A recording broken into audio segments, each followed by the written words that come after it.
Hola, buenos días. Bueno, el nombre la verdad es que es un poco trabalenguas, pero bueno, lo vamos a mencionar poco, así que ya con los poquitos que somos vamos a empezar y así se va sumando la gente. Bueno, mi nombre es José María, soy el R4 de Dermatología del Servicio de Guadalajara. Y bueno, hoy vamos a hablar un poco de la introducción a cómo diagnosticamos y cómo manejamos un linfoma cutáneo en la consulta de dermatología. Cómo lo hacemos a partir de la ayuda de otros servicios, como son anatomía patológica, hematología, citometría, entre otros. Bien, la clasificación de los trastornos linfoproliferativos al final se basa en un concepto de benignidad o malignidad. Esto en este tipo de linfomas viene reflejado a través de la clonalidad. Vamos a ver por un lado las hiperplasias linfoides reactivas, más conocidas en nuestro mundo como pseudolinfomas, y por otro lado los linfomas cutáneos propiamente dichos. Como vemos, las manifestaciones clínicas van a ser muy solapantes y es necesario tener en cuenta conceptos clasificatorios esenciales para poder diferenciar estas entidades y su manejo. Bueno, si empezamos a hablar de los pseudolinfomas, existe una forma, es la más frecuente, que se caracteriza por el predominio de células B. Se denomina pseudolinfoma nodular de células B. Se caracteriza porque se manifiesta como un nódulo solitario y es importante llevar a cabo un diagnóstico diferencial, fundamentalmente con el linfoma cutáneo de la zona marginal. Esto lo vamos a hacer a través de la restricción o no de las cadenas ligeras o de la cadena pesada. Se ha quedado atascado.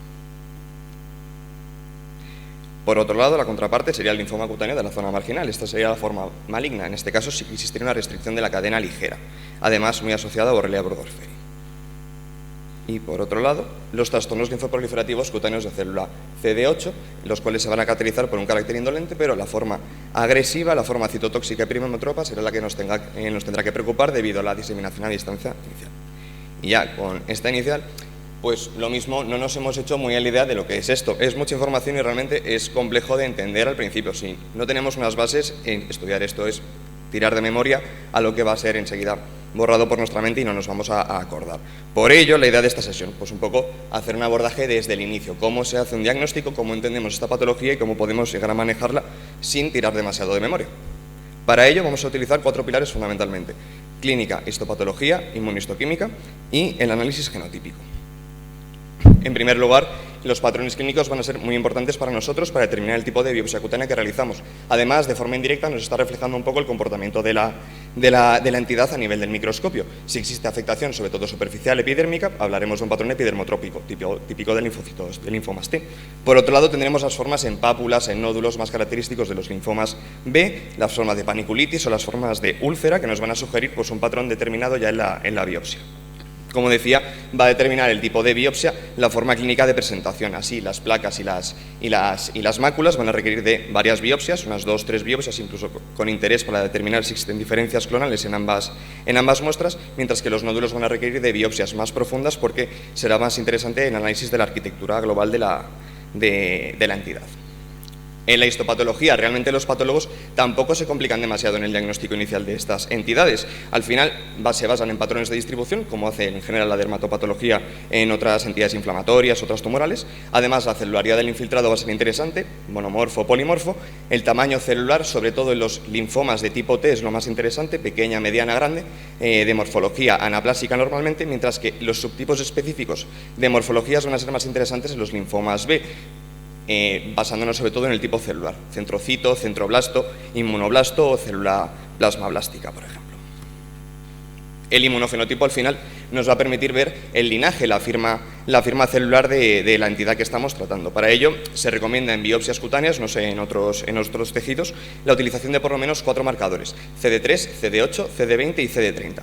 Con ellos pues podríamos tener una aproximación inicial a la mayor parte de los linfomas, de los trastornos linfoproliferativos. Si bien los ciertos subtipos pues requerirían de otros marcadores o de otras técnicas. Así, por ejemplo, si tenemos esta imagen, podemos ver, tampoco se ve demasiado bien, unas células, el tamaño sería grande, desdiferenciadas, parecen blastos, una forma anaplásica tal vez. La distribución, esto parece un vaso, angiocéntrica. CD3 positivo, es un linfocito T. CD4 negativo. CD8 intenso, parece un linfocito T CD8. CD3, aunque no se ve muy bien, también es bastante intenso. De hecho, se diría que más de un 70% de las células son CD30 positivas y TIA1 positivo, proteína citotóxica. Esto pues parece que es un linfoma anaplásico, tal vez, célula CD3, linfocito T, CD8 y además CD30 muy positivo. un linfoma anaplásico de célula grande. Y de hecho, si introducimos esta imagen en ChatGPT, directamente nos da el diagnóstico de linfoma anaplásico de célula grande. Al final, la firma es lo que nos va a ayudar a determinar el diagnóstico.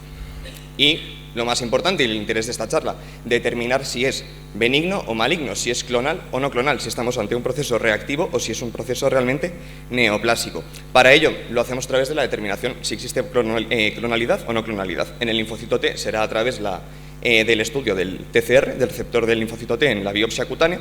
En este caso, la PCR es la técnica más utilizada, pero realmente el resultado a veces es poco fiable. De hecho, está siendo cada vez más desbancada por otras técnicas, como puede ser la citometría de flujo en fresco, que además os va a permitir tener un estudio del inmunofenotipo, y la citogenética. La citogenética, además, también va a ser interesante, si hay hematólogos en la sala, pues lo sabrán, que para diferenciarlo de la variante sistémica de algunos de estos linfomas. En el linfoma B, los linfomas B son más sencillos. Al final, la expresión monoclonal va a estar reflejada bien en la cadena ligera o en la cadena pesada. Y esto es fácil de determinar incluso en una propia histología. Simplemente utilizando como marcadores de inmunohistoquímica un kappa o un lambda, podemos observar si existe una restricción en su expresión a través de las ratios. Además de ello, también podremos hacer un estudio de la cadena pesada con PCR. De nuevo, la citometría de flujo podría ser interesante en este tipo de linfomas, y la citogenética pues para descartar formas sistémicas. Así, ahora, si ya abordamos los pseudolinfomas, pues podríamos tener una idea más o menos más sencilla de qué son estas entidades. Al final, estas entidades las vemos sobre todo relacionadas con fármacos y con tatuajes, es lo más frecuente. Y si vemos la biopsia, pues vemos de nuevo un patrón. En este caso parece un aspecto nodular, casi parecería un ganglio linfoide, tiene centros germinales. El infiltrado es top heavy, si nos acercáramos más sería policlonal, polimorfo, y en caso de que hiciéramos un panel de inmunofenotipo, de una PCR, observaríamos que en este caso el carácter es policlonal absoluto. Ahora entendemos mejor esta imagen. Pseudolinfoma nodular B será un proceso no clonal en el cual no existirá restricción de la cadena ligera o de la cadena pesada, en el cual veremos un patrón, lo he dicho, nodular, con centros germinales. Y sí que sería interesante hacer un diferencial con otro tipo de linfoma. ¿Y cómo lo haremos? Pues a través de la restricción de la cadena ligera.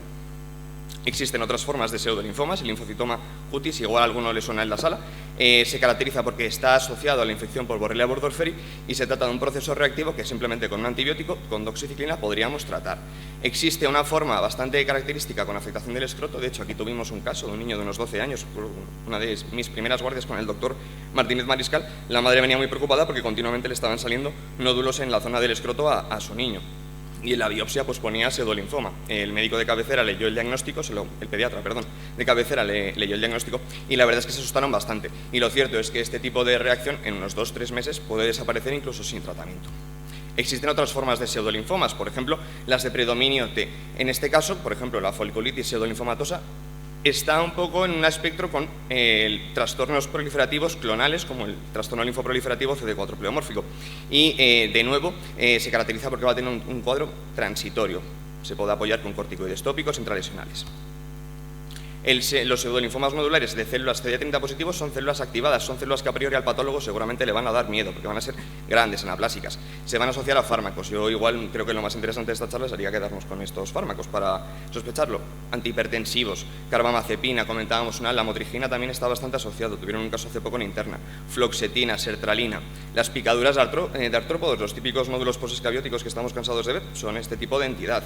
Y además, pues otros virus. Por ejemplo, esta imagen, no sé si alguien que haya trabajado en el campo, igual algún dermatólogo, se atreve a diagnosticar la imagen de aquí. Esta mano. Ordeña cabras. Eso es, el nódulo ordeñado. De nuevo, lo mismo, un pseudolinfoma, una proliferación de linfocitos, en este caso reactiva.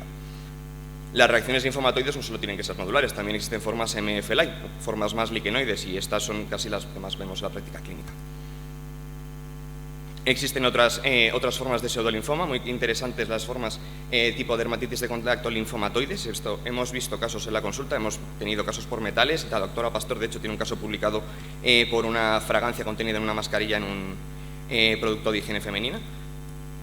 Y bueno, si pasamos a la otra parte de la charla, que serían los linfomas cutáneos propiamente dichos, no me voy a centrar en la micosis fungoide, ni la voy a mencionar. Esto merece la pena para hacerlo en otra charla, porque realmente es algo inabarcable, es demasiado denso. pero sí que me quiero centrar, decir algunas pinceladas de los otros tipos y de pues, cómo los manejamos. Este sería una imagen del estudio de extensión que es necesario hacer en todos los pacientes con una sospecha o confirmación ya histológica de un linfoma cutáneo primario T. Bueno, siempre exploración física y anamnesis dirigida, síntomas B, realizar un ECOG, relación con medicación, con picaduras a veces. Importante el estadiaje, para ello pues vamos a utilizar pruebas de imagen, es necesario utilizar pruebas de imagen, normalmente preferimos el TAC, pero en formas más profundas utilizaremos el PET-TAC. Necesario solicitar una LDH y una beta-2 microglobulina. La LDH es fundamental en el pronóstico de estas entidades. El inmunofenotipo, no a todos, no hace falta hacerlo una lesión única. Sí, si en la analítica vemos un poco de linfocitosis o bien si existe una diseminación, no es una afectación regional, sino que es ya un T3, pues sí que sería interesante observar qué está pasando en la sangre del paciente. Y lo mismo con el estudio de médula ósea. Si tenemos un linfoma agresivo confirmado, pues lógicamente habrá que plantear al hematólogo si es conveniente o no realizar esta biopsia, pero en formas que sean más indolentes, más crónicas, inflamatorias, que no den más problemas, no sería necesario. Este es el estadiaje, yo me quedaría con que T2 es regional, T3 es diseminado, aparece más a distancia, porque esto marca muchas veces las diferencias en los tratamientos que proponemos. El arsenal terapéutico es muy variado, realmente las formas más simples, sencillas, más crónicas, que sí que dan la lata al paciente pero que no comprometen tanto su vida, podemos hacer un manejo tópico, sobre todo si las lesiones son localizadas. Para ello tenemos muchas sustancias que podemos emplear, también podemos emplear técnicas como puede ser fototerapia y además la radioterapia es muy interesante en estos tumores. ¿Por qué es interesante la radioterapia? Porque la quimio realmente no lo es, son tumores bastante quimioresistentes. En general, el linfocito T le conocemos bastante en dermatología. La mayoría parte de las enfermedades inflamatorias que tratamos, atopia, psoriasis, tienen una relación intensa con este linfocito T y de hecho modulamos con los tratamientos que proponemos. Por ello, utilizaremos tratamientos similares también para el uso del tratamiento del manejo de los linfomas cutáneos. El bexaroteno muy interesante, el metotrexato pues siempre lo tenemos ahí y el interferón alfa, que ahora mismo me parece que está fuera en desabastecimiento, lo comentaban hace poco, no sé si sabéis la situación, pero eso ya he leído. Y luego el brentuximab, que realmente es una molécula que está revolucionando el tratamiento de estos tumores, sobre todo formas agresivas o formas crónicas recidivantes que estén afectando gravemente la calidad de vida de estos pacientes. Es el anti-CD30. Su principal efecto adverso, la neutropenia y la neuropatía periférica. Esto está reconocido en ficha técnica y de hecho tiene hasta un algoritmo de manejo y de ajuste de dosis en función de los síntomas. Y como decía, la quimioterapia pues se reserva para tumores agresivos. Se prefieren regímenes de poliquimioterapia, pero bueno, existen tumores en los cuales es interesante la monoquimio.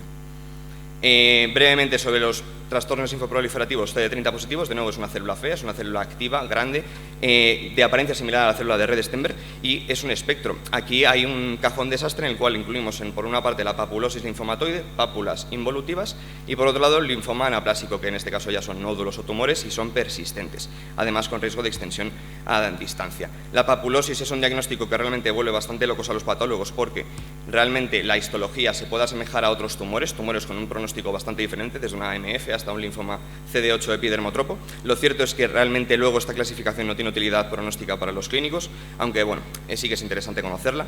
Muy interesante la mutación en el IRF4, ya que es diana terapéutica actualmente en estudio, por ejemplo, de la leflunomida, un fármaco que los reumatólogos utilizan bastante. Y cuando lo sospecharemos, pápulas y nódulos autoinvolutivos que curen sin dejar cicatriz, aunque puedan a veces dejar cicatrices varioliformes. Importante en este tumor su asociación a otros linfomas, sobre todo la MF, y es por ello que será necesario hacer un seguimiento de por vida de estos pacientes, ya que se han descrito casos de segundos linfomas hasta 30 años después del diagnóstico inicial. Se recomendarán únicamente pruebas de imagen y estudio medular en casos de formas atípicas. Y en cuanto al manejo terapéutico, pues lo dicho, tenemos un amplio arsenal e irá variando en función de la situación clínica de nuestros pacientes.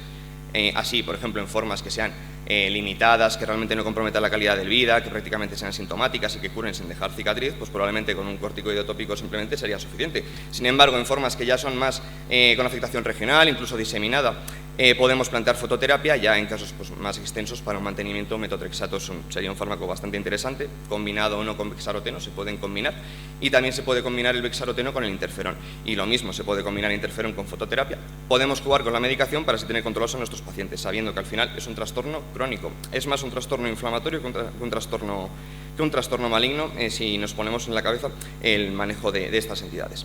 En el otro foco pues teníamos el linfoma anaplásico de célula grande. Antes comentábamos la biopsia, cómo era. Realmente la lesión es distinta, es un nódulo tumor, normalmente es único, a veces pueden ser un poco múltiples, pueden llegar a tener una afectación T3. Lo habitual en complicaciones en estos tumores es realmente la afectación extracutánea, la afectación nodal, es lo que más nos preocupa. La histología normalmente no ofrece problemas, son de nuevo células grandes anaplásicas, son células muy feas, y si vemos la tinción con CD30, pues es que es muy intensa. Fundamental la translocación, la mutación en ALK. Si ALK es positivo, estamos ante una forma sistémica y la afectación cutánea va a ser secundaria. Es lo más importante y yo creo que lo más interesante de este tumor. El manejo, pues lo que decía, un diagnóstico de exclusión, siempre hay que descartar una forma nodal o sistémica. En este caso sí, en todos hay que hacer un estudio de extensión, eso es obligatorio. Y el seguimiento, pues aunque parezca así muy agresivo, realmente el problema de la afectación nodal suele ser más bien de carácter intermedio. A nivel cutáneo tiene buen pronóstico y la supervivencia es de un 60-90% a los 5 años. El tratamiento, pues las formas localizadas, como es una única lesión, pues podemos plantear una cirugía, la radioterapia local también puede ser muy interesante, y el mantenimiento, metotrexato, algunos hablan de brentuximab intralesional, de hecho hay una serie, esta serie es española, que se ha empleado este fármaco para el control de la enfermedad localizada. Se utilizaron en dos casos de linfoma anaplásico, ya había sido refractario a cirugía y pues por no volver a operarle utilizaron este fármaco de forma intralesional. De nuevo, para la terapia diseminada, en la enfermedad diseminada podemos utilizar terapias sistémicas, metotrexato, bexaroteno, plantear brentuximab en casos que sean más agresivos o bien recidivantes, y luego pues siempre tener en cuenta el comité de tumores, porque estos tumores pueden tener una afectación nodal y ahí ya pues tendríamos que valorar otros tratamientos. No me voy a entretener, existen otras formas más profundas paniculíticas asociadas a síndrome hemofagocítico. Uno, el linfoma subcutáneo tipo paniculitis, mujeres jóvenes normalmente con lupus, mientras que el cutáneo gamma delta tiene un mal pronóstico, aparece en gente mayor, van a estar muy malos, asocian síndrome hemofagocítico normalmente al inicio de la clínica, y en estos casos sí que está indicado un régimen de poliquimioterapia desde el inicio.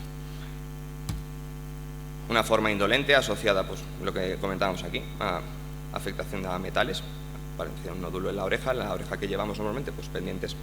Esta entidad podría estar relacionada con una hipersensibilidad a níquel, se ha descrito, también a oro, y bueno, con una cirugía y una radioterapia se podría controlar. Mientras que la otra forma de los CD8, la forma epidermotópaga agresiva, habría que hacer un tratamiento con poliquimioterapia ya desde el inicio. Este grupo de trastornos son muy interesantes. Tuvimos hace hace un año, un caso que ahora quería comentar brevemente. Estas células, las células, los T helper foliculares, se caracterizan porque tienen un papel en el folículo linfoide, en la diferenciación concretamente del linfocito B, concretamente en el papel de producción de anticuerpos, es decir, en la inmunidad humoral. Se caracterizan porque son PD1 positivos y además tienen marcadores de centro germinal, BCL6 y CD10. El CD10, bueno, a veces cuesta verlo un poco más y requieren estadiaje TNM el diagnóstico.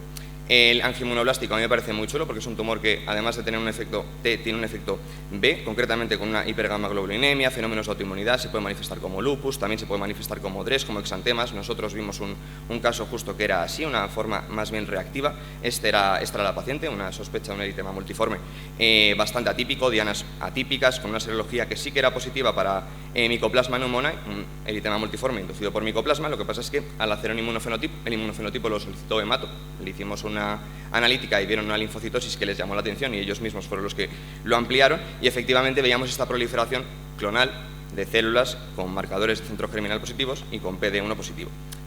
Hemato hizo una biopsia ganglionar ante una afectación más bien diseminada y planteó un tratamiento con corticoide oral a altas dosis de inicio, y lo cierto es que la paciente a los 2 meses se curó.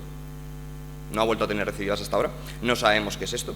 Hemos visto bibliografía, aparecen formas de eritema multiforme en el contexto de linfomas angiomonoblásticos, pero en todos ellos había un diagnóstico nodal, en este caso no lo había una hiperplasia linfadínica reactiva a nivel del ganglio, la biopsia que tomaron.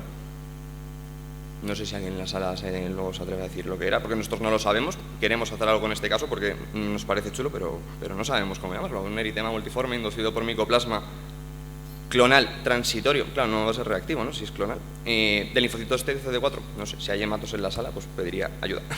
En cuanto a los linfomas cutáneos B, de nuevo, el algoritmo diagnóstico va a ser lo mismo, solo que tenemos la facilidad de que es más fácil ver la clonalidad o no tanto en las pruebas que podemos hacer en sangre o bien en tejido. Y de nuevo la morfología celular muy interesante en estos tumores. El centro folicular Nada, 2 pinceladas, es decir, que es la forma más frecuente, que tiene una extensión extracutánea del 10%, por tanto va a haber que seguirlos, pero que no puede tenerlo al diagnóstico.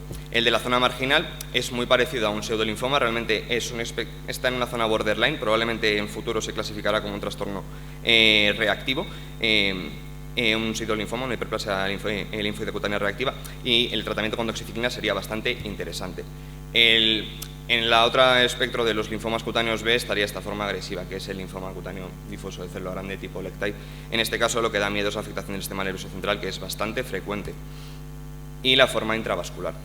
También hubo hace años en nuestro servicio, un caso, yo no lo conozco, pero sí que hay fotos en el ordenador, y se caracteriza pues porque la piel en este caso es la zona más frecuente, realmente se consideraría un linfoma sistémico con afectación cutánea segunda, pero bueno, la OMS lo clasifica como un linfoma cutáneo primario, y en este caso pues el pronóstico es bastante funesto, de hecho pueden hacer también síndrome hemofagocítico, que es lo que principalmente compromete el pronóstico. De nuevo, estudio de extensión con serología de Borrelia, en este caso sí que es bastante interesante, y el tratamiento pues va a depender en las formas que sean más localizadas, de radioterapia o cirugía. Con ello vamos a controlar la lesión, sin embargo, si ya existe una afectación regional o diseminada más extensa, únicamente cutánea, pues podríamos plantear más bien el uso de nuevo, terapias biológicas intralesionales. El rituximab ha dado buenos resultados, no tan buenos como la cirugía o la radioterapia, pero claro, no tiene tampoco sus efectos adversos. Y es verdad que pues duele, la inyección duele, y de hecho sí que podemos infiltrar un poco de anestesia local antes de infiltrarla. Las formas agresivas, pues que os voy a contar, si hay hematólogos, de nuevo lo sabrán mejor que yo. Se pueden utilizar regímenes de R-CHOP, y de hecho existen regímenes de R-CHOP adaptados a la edad, y pueden ser interesantes en pacientes ancianos, sobre todo porque las formas agresivas de estos linfomas pues aparecen en pacientes con una edad avanzada. Y la radioterapia únicamente tendría un efecto paliativo en estos tumores, en tumores agresivos, ya que no controlaría el riesgo de recurrencia. El seguimiento, pues bueno, más interesante para nosotros, y saber que no se requieren pruebas de imagen en el seguimiento, salvo que exista una recidiva. Incluso si es una recidiva local, algunos dicen que no haría falta, si más bien recidivas regionales o diseminadas, o bien si existe alguna progresión, pues sospecha de progresión nodal o visceral, pues lógicamente el dermatólogo tendrá que darse mus. Y luego no desdeñar el manejo expectante. Al final hay tumores que son formas indolentes, igual no requieren tratamiento, estamos haciendo un encarnecimiento innecesario, pero sí que por supuesto necesitarán de acompañamiento y de un manejo de los síntomas para hacer que el proceso sea lo más leve posible. Estas son mis conclusiones y nada más, muchas gracias.